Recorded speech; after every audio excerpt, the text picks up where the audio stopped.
El nostre convidat el vàrem conèixer, el vàrem veure al Salvados, concretament al programa titulat Ciudadano Clínics, que es va emetre a mitjans de setembre. Passejava pels carrers de Basilea amb Jordi Évole mentre parlava del sistema polític suís.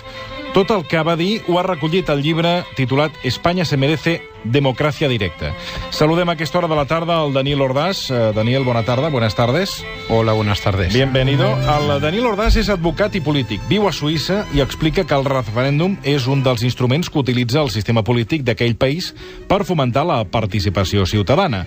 Es pregunta sobre increments de l'IVA, la compra d'avions o ampliacions de les vacances en consultes sempre vinculants. És possible adaptar aquest model a l'estat espanyol? El llibre que acaba de publicar diu que sí. Per tant, li preguntarem ara mateix el per què creu que és possible. ¿Por qué crees que es posible el modelo suizo en España? A ver, yo no he pedido nunca que se aplique el modelo suizo en España tal y como es ahora mismo en Suiza. Yo lo que digo es que en España estamos en una situación actualmente en la que tenemos que mirar fuera qué otros modelos hay de los que podemos adaptar las partes mejores y dejar las partes que no nos convienen, y siempre además desde una cierta autoestima y reconociendo que en España ya hay muchas cosas que son buenas y otras que hay que cambiar y que podemos adaptar. Y por ejemplo, el tema de la democracia directa y de la democracia participativa es una cosa que podemos adaptar parte de Suiza, y yo estoy convencido de que en España es posible porque somos igual de listos, igual de maduros y igual de guapos que los suizos o los californianos o cualquier otro pueblo que tenga una democracia directa. ¿Qué entiende usted por democracia directa? Es decir, ¿cuál es la mejor definición para que los oyentes lo entiendan? La democracia directa se basa en dos instrumentos claves. Uno es la iniciativa y otro es el referéndum. El referéndum es un poco el arma de defensa del pueblo con el que puede rechazar una ley que haya tramitado el Parlamento. Es decir, el Parlamento, como en cualquier otra democracia, discute una ley y al final sacan una ley, se publica y luego el pueblo tiene 100 días para recoger firmas si está en contra. Si no recoge las firmas en contra, queda aceptada la ley y entra en vigor. Y si las recoge, se celebra una votación popular y queda revocada la ley. Bueno, no queda revocada, es que nunca entra en vigor.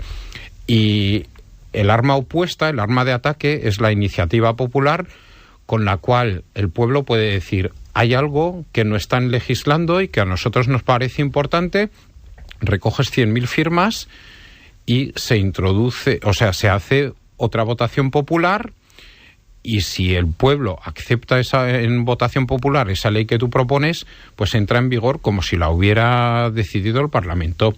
Esos son los dos ejes clave de una democracia directa. Y yo creo que es tan simple como eso, o sea, no necesita más explicación. De hecho, muchos políticos en Suiza ahora me dicen así en plan cachondeo, me dicen: tío, ¿cómo has escrito un libro de más de 100 páginas sobre democracia directa si la democracia directa se explica por sí misma? ¿No? Se explica en un folio A4. Pero no obstante, bueno, aquí parece que a la gente le parece como muy raro, ¿no? Hombre, lo que usted contó en el programa, cuando le vimos en Ciudadano Clínics, en el programa del Évole, hombre, realmente quedamos muy sorprendidos de los mecanismos que hay de referéndum, de consulta en Suiza. Es lo que comentábamos antes a micro cerrado, ¿no? Es decir, teniendo Basilea aquí al lado, y no nos habíamos fijado en la manera de consultar, en la manera de proponer. Que, por cierto, usted dice, se recogen 100.000 firmas y se propone una ley. Sí. ¿Y esta ley tiene que ser, supongo que aprobada por mayoría absoluta? ¿O cómo funciona? Tiene que ser aprobada por la mayoría de los ciudadanos, ¿sí?, y por la mayoría de los cantones a la vez.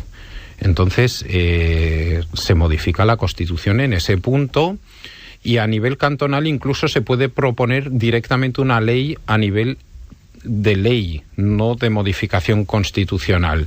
De hecho, yo en mi libro propongo que no adaptemos el sistema suizo directamente, sino que adaptemos el sistema cantonal. Es decir, que no todo tenga que ir siempre a través de una modificación constitucional, sino que se pueda proponer una ley directamente.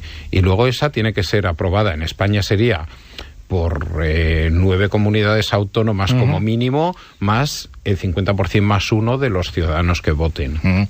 Pero para eso se tendría que cambiar la Constitución y supongo que a usted le han explicado que la Constitución para muchos en España es intocable, es como una especie de tablas de la ley, ¿no? En cambio, en Suiza, por lo que usted cuenta en el libro, pues se va modificando la Constitución. Claro. A ver, yo creo que para analizar el tema de la Constitución en España hay que remontarse a la historia y hay que reconocer en qué momento histórico se hizo esta Constitución.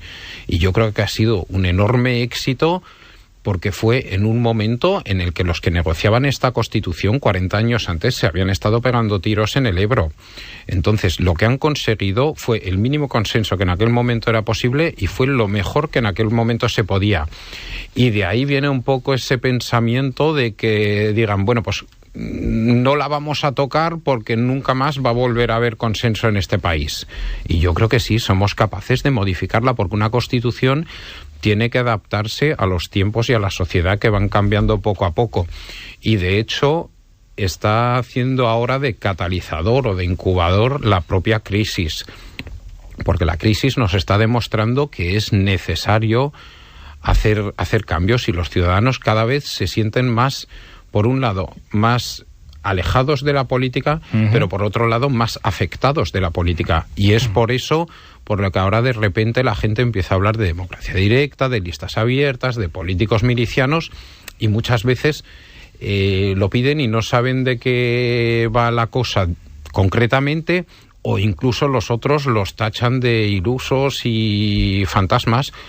Y ahí es donde, bueno, pues yo tengo la ventaja de que yo puedo contar una cosa que estoy viviendo día a día. Es que usted, en el día que lo entrevistó Jordi Évole, y en el libro, claro, sorprende, cosa que aquí es impensable, que el ciudadano decida si aumenta el IVA, que el ciudadano decida si incrementa en una semana las vacaciones pagadas, por cierto dijeron que no, que el ciudadano decida si se pone freno, si se acepta o no la compra, por ejemplo, de cazas para el Ejército del Aire. Todo esto aquí es impensable, aquí todo va por Real Decreto, aquí se hace una ley, se aplica y punto, si te gusta bien y si no también, y si no te esperas hasta de aquí 4 años.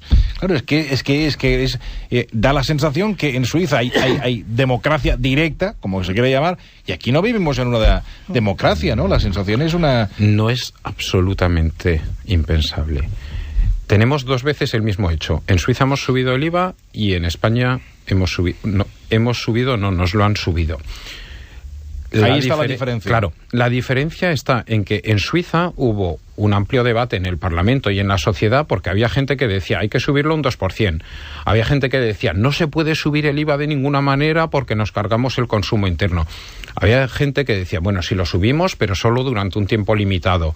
Y otra gente que decía yo quiero saber para qué me vas a subir el IVA. Y entonces al final lo que se llevó a votación fue subir el IVA menos de un 1%, durante solo 3 años y exclusivamente para tapar un agujero en la seguridad social. Eso los españoles lo hubieran aceptado. Pero es que en España lo han subido alguien que tiene una mayoría absoluta, que hubiera sido que sea del PSOE o del CiU o de quien sea, alguien que dice yo tengo 10,5 millones de voto, yo subo el IVA un 3%. Y no nos han dicho por qué no bastaba con subirlo un 2%. No nos han dejado opinar y decir, oye tío, súbelo un 5% y salimos antes de la crisis. No nos han dicho, con esto lo vamos a dedicar a educación, a defensa o a promoción de las pymes. Y no nos han dicho cuándo lo vuelven a bajar. Simplemente nos lo han impuesto. Y por eso lo asumimos mucho peor que en Suiza, donde algunos, la mayoría, han votado que sí, e incluso los que hemos votado que no, decimos, bueno, pues me fastidio, o como se dice en el Parlamento español, me jodo. Entonces, asumes eso porque dices, bueno, si no he conseguido convencer a más gente, ha sido mi culpa. Y a lo mejor es que los otros tenían razón. Pero claro, tal como lo cuenta, hay un montón de argumentos para decidir si quieres, o sea, si estás a favor o en contra de que suban el IVA. Es un ejemplo, ¿no? Aquí no hay argumentos, aquí no hay explicaciones. Aquí se sube el IVA y punto. En el libro, por ejemplo, cuando en el titular de algunas entrevistas que le hicieron, usted contó que se había votado no a ampliar una semana las vacaciones pagadas, usted cuenta el por qué votó que no la gente, porque esto lo veía la gente que era como que no se podía asumir económicamente, ¿no? Claro, de hecho fue 2 semanas. O sea, en Suiza legalmente hay 4 semanas de vacaciones pagadas y los sindicatos proponían que se subiera a 6. Entonces la patronal explicó por qué era imposible para ciertas empresas y para otras sí. Y no obstante, al final se llegó a la conclusión de que no lo subimos por ley a 6 semanas, pero por supuesto, al haber un 40 y mucho % que dijo que sí, en las negociaciones ahora entre sindicatos y patronal, los sindicatos siempre pueden decir, mira, súbela un 5 en el convenio, porque si no la próxima vez te hago una iniciativa que solo sea un 5 en vez de un 6 y a lo mejor cuela. Y entonces no se acaba el día de la votación, sino que siempre sigue ahí ese debate.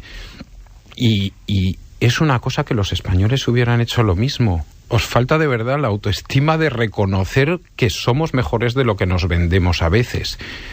Es lo mismo que en nuestras casas, cuando te bajan el sueldo, vas menos al cine. Y cuando te suben el sueldo, vas a Cancún. Y los que son capaces en este país, porque mucha gente me dice, es que los españoles no seríamos capaces. Digo, en este país hay gente que es capaz de mantener una familia con menos de 1.000 euros. ¿Cómo no van a ser capaces de gestionar el presupuesto del Estado? No somos tan idiotas como nos vendemos. A mí una de las cosas que me desespera es que cuando doy las conferencias sobre este tema, el 100% de la gente lo entiende, porque tampoco es tan complicado. Al 90% le encanta y el 100% me dice, pero en España sería inviable.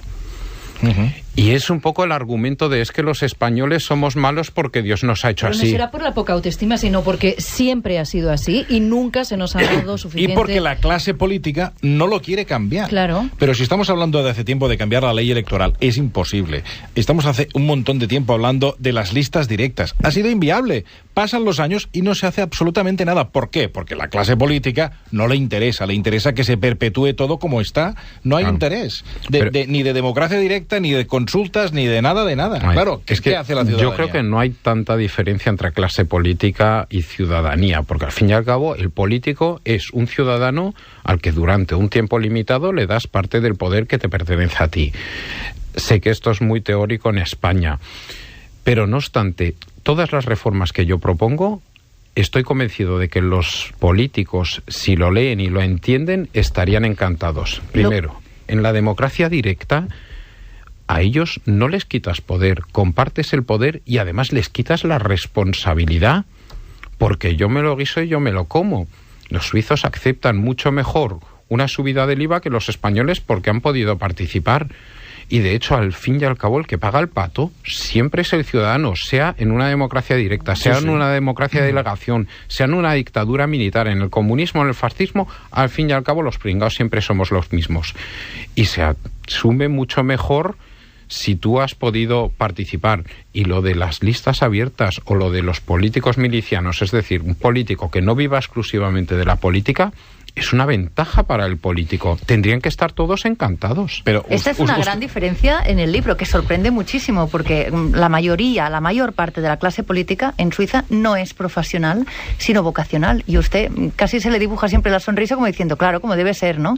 Hay una parte muy pequeña que es la que cobra un sueldo y la otra que mantiene su trabajo al margen de las horas que dedica a la política. Aquí es lo que quizá parece impensable, que los políticos acepten este sistema, ¿no? Porque usted ha expuesto, por ejemplo, usted es del Partido Socialista, sí. Usted ha expuesto a compañeros socialistas estos argumentos de, mire, yo creo que ustedes tendrían, y eso después trasladarlo a otros partidos, yo creo que ustedes tendrían que dejar de ser profesionales y ser, en este caso, compartir, es decir, tener una profesión y luego, como pasa con los políticos suizos, hacerlo vocacionalmente. ¿Qué cara se les ponen? Si aquí, no lo digo, no hablo directamente del Partido Socialista, o sea, hay la mayoría de partidos, es una profesión que empiezan desde muy pequeños, en las juventudes de los partidos políticos, y yo lo he visto, lo hemos visto aquí en el programa, gente de juventudes socialistas que ahora ya tienen unos cargos, pues ¿a qué se han dedicado? Pues profesionalmente desde jóvenes a ser la fotocopia de sus líderes políticos y finalmente acaban siendo pues una copia del líder que tenían enfrente. Y ya está, ni se les pasa por la cabeza ni la democracia directa, ni nada de nada de nada.